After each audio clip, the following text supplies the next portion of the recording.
Hello everyone. This is my full course of JavaScript. If you're new to web development, this is your career game changer. Stay tuned.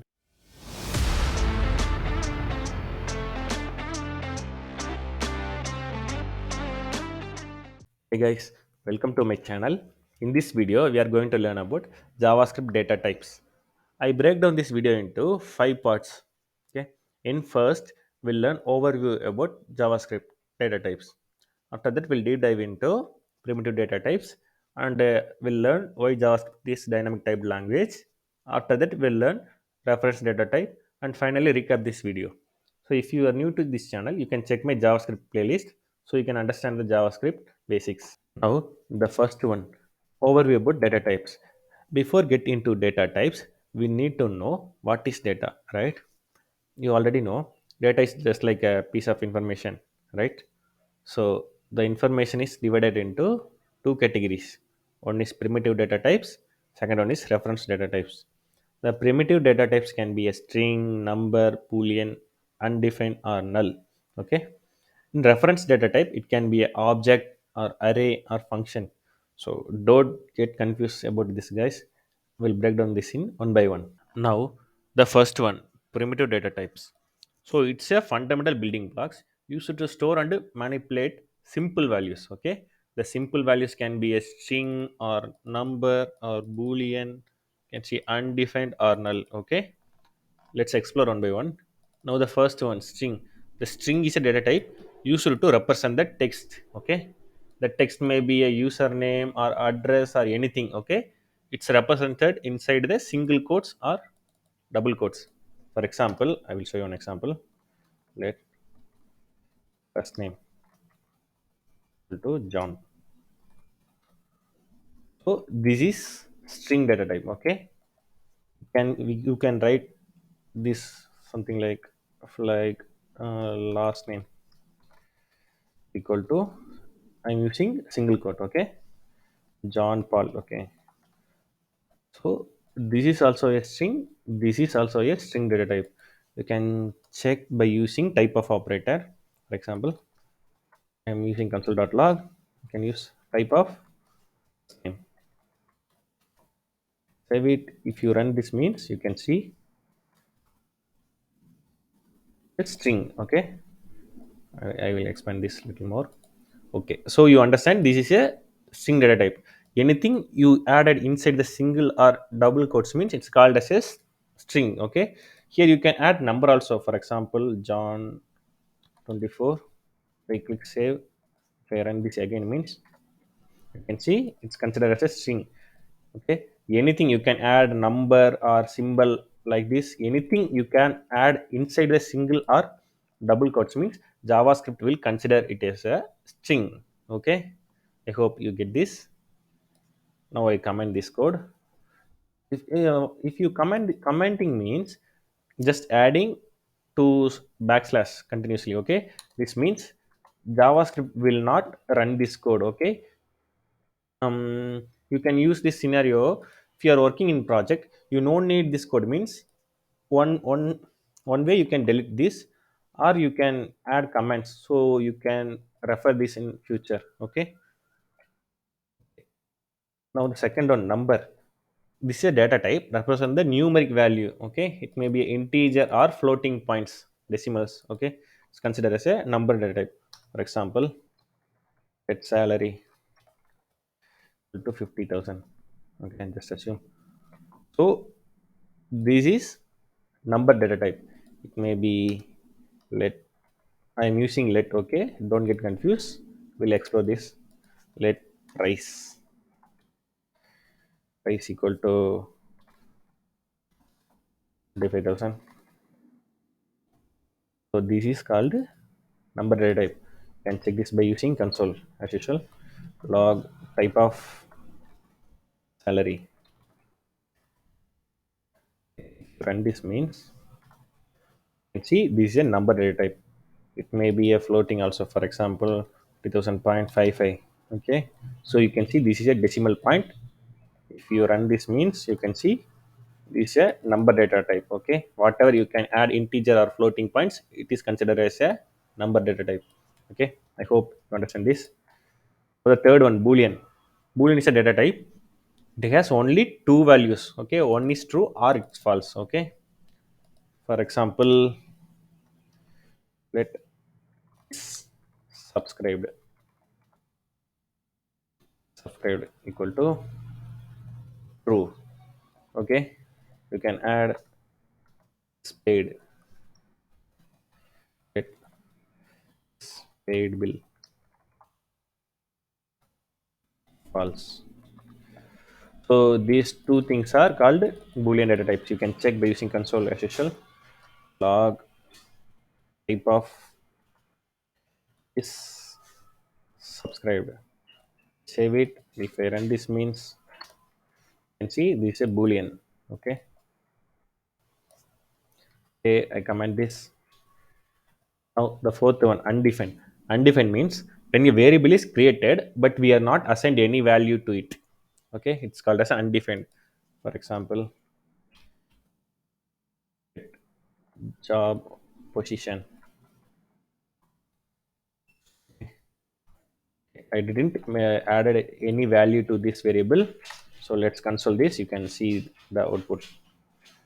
Log type of job position. I saved it. If I run this means, you can see this is undefined. Means the variable is created but we are not assigned any value to this variable. Okay, so it will return undefined. Okay, the other case, the last one is null. Null represents intentional absence of any value. For example, here we created the variable but we not assigned any value, but here you can see I use the same variable name. Let job position equal to null. So here I created a variable but I didn't assign any value. Okay, so it will return undefined. But in this case I created a variable with absence of no value. Here you can see I intentionally assigned no value to this. Okay, so this is called as a null. Okay, I hope. For example, let's explore Amazon site so you can understand the data types better. Okay, here you can see this title is, you can see this is a text. So here they used string. Here you can see text with number also. Okay, so it's also considered as a string data type. Then here you can see 101163. Okay, something 1163. So this is a number data type. So here you can see this is also a number with string. So here you can see the checkbox, right? So if we click means this is enabled. If you click again means it's disabled. Means boolean. Okay, true or false. If tick means Jabronics true. So here they applied the filter. So here you can see this is showing Jabronics keyboards only. Okay, I hope you understand this. Now, the third one, JavaScript is dynamic type language. Okay. Before getting into dynamic type language, we need to understand what is static type language. Okay. Then, so we can understand better on dynamic type language. Okay. Just imagine in this world, we are having many programming language, right? Example C, C++, Java. We know those languages are static type language, right? In this language, while creating a variable, we need to declare the data type for the variable. Okay, I mean what data type we need to store. So we need to explain it here while creating a variable.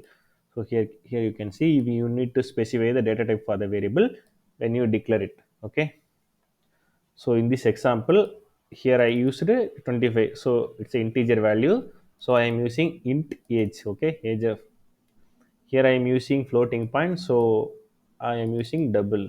Okay, here I am using boolean value. So I need to declare the data type is a boolean. Okay, so this is static type language. In static type language we can't change the data type again. For example, initially I created a variable. Okay, variable with 42. It's a number. Okay, so I used the int data type. So I used int, but after that I am changing that variable to string. Right, here you can see I am assigning, I mean, so I'm using the variable with hello. So it's a string. So I'm replacing with this 42. So this is not possible. it will throw the error in C++. Okay. So basically in static type language, we need to declare the data type for the variable, and we can't change the data type of the variable after the initialization. Okay. So so now we know dynamic type language. I will comment this. So in JavaScript, it will support typing. Okay. We already see the example. Here I used one example with like message equal to hello world. So here just I used it to store the one message to this message variable, right? So here you can see I didn't mention this is a string or number or boolean, right? Just I am using one variable with value. So you can see, right? So here we didn't use the bool, here we didn't use int or float something, right? But in C++ you need to write this. So JavaScript will understand, okay, while compilation, JavaScript will understand this is a string or number or boolean. Okay. So we no need to declare it, and then we can change the type of this variable, okay, after declaring it. For example, in this scenario, you can see I use let variable is my variable. Okay, don't get confused, just understand this is a variable. It's my variable name. Okay.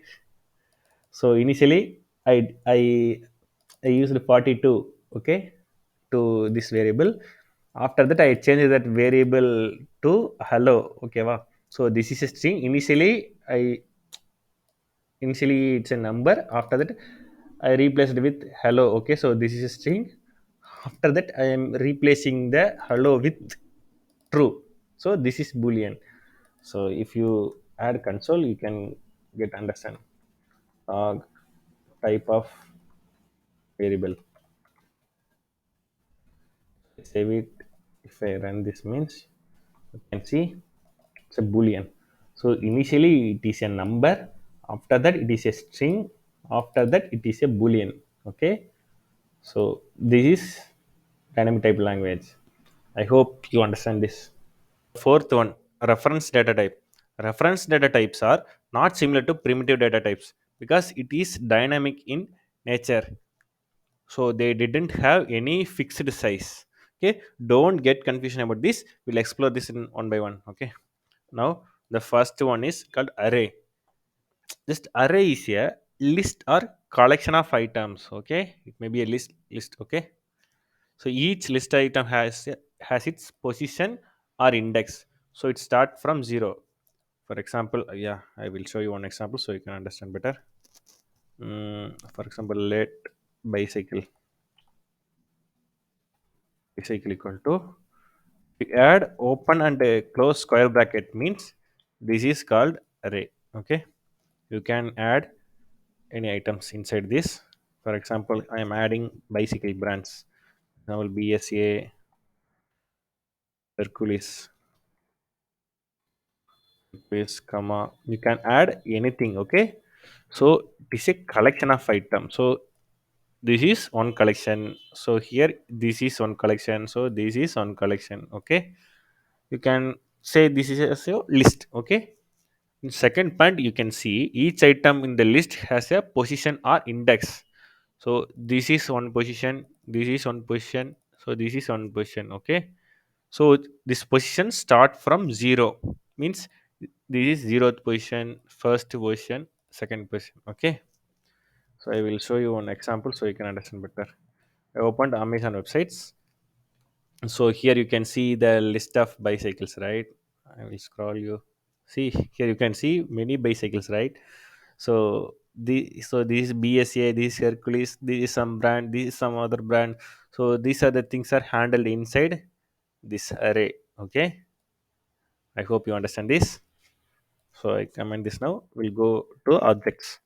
So the next one is objects. So object is a container that holds a piece of information. Okay, think of it's a dictionary with key and value. So it hold information with key and value pairs. Okay, each piece of information is with unique key. So I will show you an example. So let cycle. Okay, I use same cycle. Okay, if you need to declare object means you need to add curly braces, open and close curly braces. So you need okay equal to, so this is called object. Okay, inside that we can give information about that object using key and value pair structure. Okay, for example, this bicycle is an on object, say that I am giving brand colon bsa, and I am giving color green. So you can understand, so this is a object with, this is a key and this is value, this is key and this is value. Okay, so this is the second point. And third point, each piece of information associated with unique key, so this key should be unique, we can't declare like this. Hercules, so we can't do like this. Okay, I will show you one real time example. So here you can see already. Okay, this is an array of list, right? I am opening one cycle. Okay, so here you can see bike type, something type, and the age for kid, and brand, and the number of speeds. So here you can see the many information about this cycle, right? So these are the things are handled by object like this. Okay, I hope you understand this. Now the third one, functions. Okay, functions are like a reusable set of codes, so we can use whenever we need. Okay, so here you can see you can use this function whenever you need to execute these codes. For example, here I used one function and comment this. Here I created one function. So for function you need to do like this function. Here you need to give the function name. Okay, here I used greet. Okay, I used this example only, so no need. So here I created one function with greet. Okay, the purpose of this function is to greet. Okay, so here I am passing name. So this is a parameter, so don't get confused, just understand, we'll explore this. Okay, we'll explore this in upcoming videos. So here I am passing that name. Inside that I am used one console.log to print the hello plus whatever I am giving the name, I will, it will print here. Okay, so if you want to run this function means you need to call this function. Okay, for example, greet. So this is a function calling. Okay, but here we passed the name, so I will pass here Peter. Name is a Peter. So this is a function calling. So this function called to this function. So inside that I am passing Peter. So this name passed to here. Then this name is used here. So Peter goes to here. I will show you next. I will console it now. For example, log. I I moved this function inside the console.log. So here I printed this function. Okay, if I run this means you can see hello Peter, right? So here you can see here also we added on console. So okay, so it is printed in console. I hope you understand this. Just to understand, function is a piece of code. Okay, whenever we need to execute that code means we can just call that function, so it will execute. Okay, like this. Don't get confusion about reference data type, guys, because it is a big topic. For your high level understanding purpose, I am giving this overview. Okay, we'll explore more about this in upcoming videos. Okay, so now you get high level understanding about this, right? Now let's quickly summarize this video, guys. The first one, string. If you add anything inside the single or double quotes means JavaScript will understand this is a string. Okay. The second one, number means it's a numeric value, maybe integer or decimal, anything. Okay. Third one is a boolean. Boolean is a binary value. It will contain true or false. Fourth one, undefined. Undefined means variable is created, but we didn't assign any value to the variable. Means it is called as undefined. Fifth one, null. Null means we intentionally giving no value to the variable. For example, we created a one variable, but we assigned no value to the variable. So this is called as a null. Array. Array means a store. It's a store for collection of values in a order list. Okay, it stores a collection of values in a order list. So we can create an array with open and close square bracket. You can add anything inside this. So this is a collection. So it's a collection. You can call it as a collection or list. Okay. The fourth one, the seventh one, object. It stores a related data in a key and value pairs. Here, for example, I created a one person variable with the name and age. You can see name is a key and John is a value. Age is a key and 30 is a value. So this is an object. Eighth one, function. A function is a reusable block of code that performs a specific task. Okay, inside that function we can write some codes. Okay, this code will execute whenever we call the function. Okay, if we call the function 3 4 times means it will execute 3 and 4 times. Okay, all right, that's it, guys. These are the things I like to share you in this video. I hope this video is useful for you. If you have any feedback or suggestion, feel free to post it in the comments below so that I can learn from it. If you found this video is helpful for someone, please share it with them so they can learn. If you like my work, feel free to like, share, and subscribe my channel. Thank you.